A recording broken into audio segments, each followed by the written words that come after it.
I think it's incredibly important that AI not be other. It must be us. And I could be wrong about what I'm saying. I'm certainly open to ideas if anybody can suggest a path that's better. But I think we're really going to have to either merge with AI or be left behind. Anything which is significantly innovative is going to come with a significant risk of failure. And you've got to take big chances in order for the potential for a big positive outcome. If the outcome is exciting enough, then taking a big risk is worthwhile. Yeah.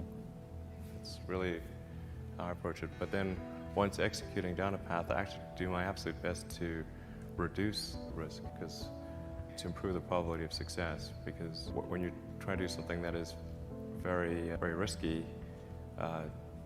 that you have to spend a lot of effort trying to reduce that risk as you embark down that path. The biggest issue I see with AI experts is that they think they know more than they do, and they think they're smarter than they actually are. This tends to plague smart people. They just can't. They define themselves by their intelligence, and they don't like the idea that a machine could be way smarter than them, so they discount the idea, which is fundamentally flawed. That's the wishful thinking situation. I'm really quite close to, or I'm very close to the cutting edge in AI, and it scares the hell out of me. It's capable of vastly more than almost anyone knows, and the rate of improvement is exponential. Now, the thing that's going to be tricky here is that it's going to be very tempting to use AI as a weapon. It's going to be very tempting. In fact, it will be used as a weapon. So the on-ramp to serious AI, the danger is going to be more humans using it against each other, I think, most likely. That'll be the danger. It feels like we are the biological bootloader for AI, effectively. We are building it. And then we're building progressively greater intelligence. And the percentage of intelligence that is not human is increasing. And eventually, we will represent a very small percentage of intelligence. But the AI is informed, strangely, by the human limbic system. It is, in large part, our id writ large. How? You mentioned all those things, the sort of primal drives. There's all the things that we like and hate and fear. They're all there on the internet. They're a projection of our limbic system. And we're all feeding this network with our questions and answers. We're all collectively programming the AI. And Google plus all the humans that connect to it are one giant cybernetic collective. This is also true of Facebook and Twitter and Instagram and all these social networks. They're giant cybernetic collectives. How much smarter are you with a phone or computer than without? You're vastly smarter, actually. You can answer any question. If you're connected to the internet, you can answer any question pretty much instantly, any calculation. Your phone's memory is essentially perfect. You can remember flawlessly. Your phone can remember videos, pictures, everything perfectly. That your phone is already an extension of you. You're already a cyborg. Most people don't realize they are already a cyborg. That phone is an extension of yourself. It's just that the data rate, the rate at which, or the communication rate between you and the cybernetic extension of yourself, that is your phone and computer, is slow. It's very slow. It could be terrible, and it could be great. It's not clear. But one thing is for sure, we will not control it. The merge scenario with AI is the one that seems like probably the best. Like for us. Yes. If you can't beat it, join it. From a long-term existential standpoint, that's like the purpose of Neuralink, is to create a high bandwidth interface to the brain such that we can be symbiotic with AI. because we have a bandwidth problem. You just can't communicate through Windows, it's too slow. The average person, they don't see killer robots going down the streets. They're like, what are you talking about? Man, we want to make sure we don't have killer robots going down the street. Once they're going down the street, it is too late. The rate of improvement is really dramatic. We have to figure out some way to ensure that the advent of digital superintelligence is one which is symbiotic with humanity. I think that's the single biggest existential crisis that we face, the most pressing one. I'm not normally an advocate of regulation and oversight. I think one should generally err on the side of minimizing those things. But this is a case where you have a very serious danger to the public. And so therefore there needs to be a public body that has insight and then oversight on to confirm that everyone is developing AI safely. This is extremely important. These things do play into each other a little bit, but what to do about mass unemployment? This is going to be a massive social challenge. And I think ultimately we will have to have some kind of universal basic income. I don't think we're going to have a choice. Universal basic income. Universal basic income, I think it's going to be necessary. There will be fewer and fewer jobs that a robot cannot do better. Okay. That's simply and I want to be clear that these are not things that I think that I wish would happen. These are simply things that I think probably will happen. And if my assessment is correct and they probably will happen, then we need to say, what are we going to do about it? And I think some kind of a universal basic income is going to be necessary. Now, the output of goods and services will be extremely, so with automation, there will come abundance. There will be, almost everything will get very cheap. I think we'll just end up doing a universal basic income. It's going to be necessary. The harder challenge, much harder challenge, is how do people then have meaning? Like a lot of people, they derive their meaning from their employment. So if you're not needed, if there's not a need for your labor,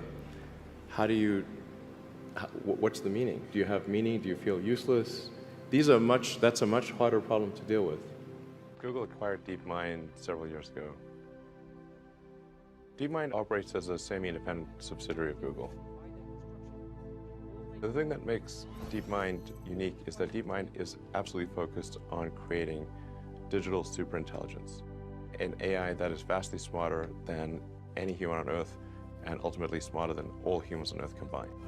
DeepMind's AI has administrator-level access to Google's servers to optimize energy usage at the data centers. However, this could be an unintentional Trojan horse. DeepMind has to have complete control of the data centers, so with a little software update, that AI could take complete control of the whole Google system, which means they can do anything. They can look at all your data and do anything. We headed towards digital superintelligence that far exceeds any human. I think it's very obvious.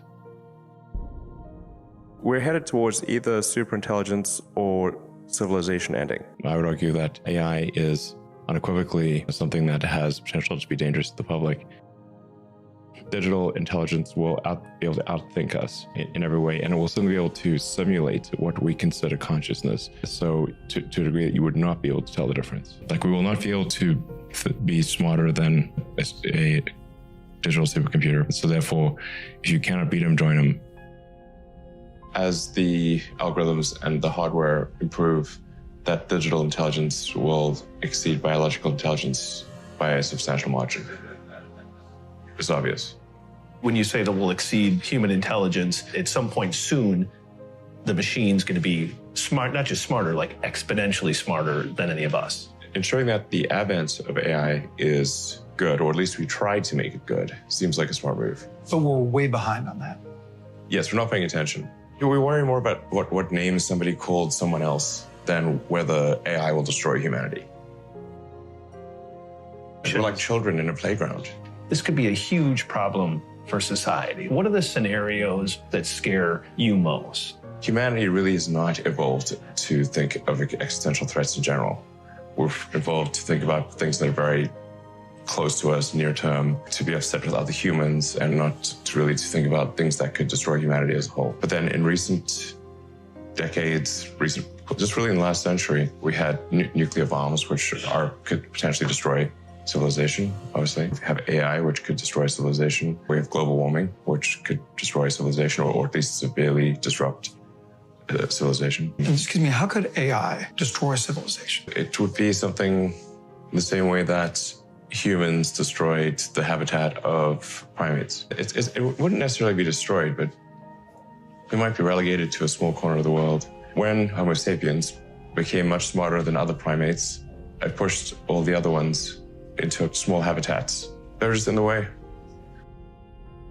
You could make a swarm of assassin drones for very little money by just taking the Face ID chip that's used in cell phones and having a small explosive charge, a standard drone, and have them just do a grid sweep of the building until they find the person they're looking for, ram into them and explode. You can do that right now. No new technology is needed. Right now. People do. Probably a bigger risk than being hunted down by a drone is that AI would be used to make incredibly effective propaganda that would not seem like propaganda. So these are deep fakes. Yeah, influence the direction of society, influence elections. Artificial intelligence just posts the message, looks at the feedback, makes this message slightly better. Within milliseconds, it can adapt its message and shift and react to news. There's so many social media accounts out there that are not people. Like, how do you know it's a person, not a person? People in the AI community refer to the advent of digital superintelligence as a singularity. That is not to say that it is good or bad, but that it is very difficult to predict what will happen after that point. And that there's some probability it will be bad, some probability it will be good. We obviously want to affect that probability and have it be more good than bad. The point at which we have digital superintelligence, that's when we pass the singularity and things become just very uncertain. It doesn't mean that they're necessarily bad or good. But the point at which we pass singularity, things become extremely unstable. So we want to have a human brain interface before the singularity, or at least not long after it, to minimize existential risk for humanity and consciousness as we know it. And then another point that I think is really important to appreciate is that all of us already are cyborgs. So you have a machine extension of yourself in the form of your phone and your computer and all your applications. You are already superhuman. By far, you have more power, more capability than the President of the United States had 30 years ago. If you have an internet link, you have an oracle of wisdom, you can communicate to millions of people, you can communicate to the rest of Earth instantly. These are magical powers that didn't exist not that long ago. So everyone is already superhuman and a cyborg. The limitation is one of bandwidth.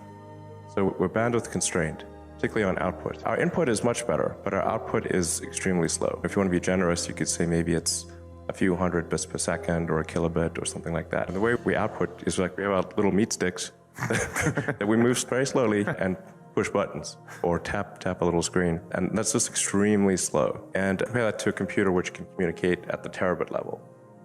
There's very big orders of magnitude differences. Our input is much better because of vision. But even that could be enhanced significantly.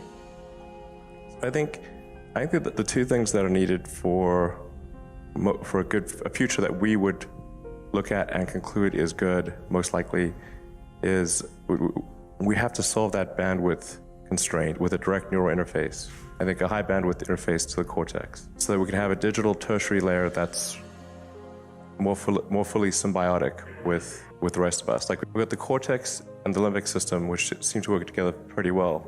They've got good bandwidth, whereas the bandwidth to our digital tertiary layer is weak. So I think if we can solve that bandwidth issue, and then AI can be widely available. The analogy to a nuclear bomb is not exactly correct. It's not as though it's going to explode and create a mushroom cloud. It's more if there were just a few people that had it, they would be able to be essentially dictators of Earth. Or whoever acquired it, and if it was limited to a small number of people, and it was ultra smart, they would have dominion over Earth. So I think it's extremely important that it be widespread and that we solve the bandwidth issue. And if we do those things, then it will be tied to our consciousness, tied to our will, tied to the sum of individual human will, and everyone would have it. So it would be still a relatively even playing field. In fact, it would be probably more egalitarian than today. The way in which a regulation is put in place is slow and linear, Right. and we are facing an exponential threat. If you have a linear response to an exponential threat, it's quite likely the exponential threat will win. That, in a nutshell, is the issue. I think we should try to take the set of actions that are most likely to make the future good for humanity.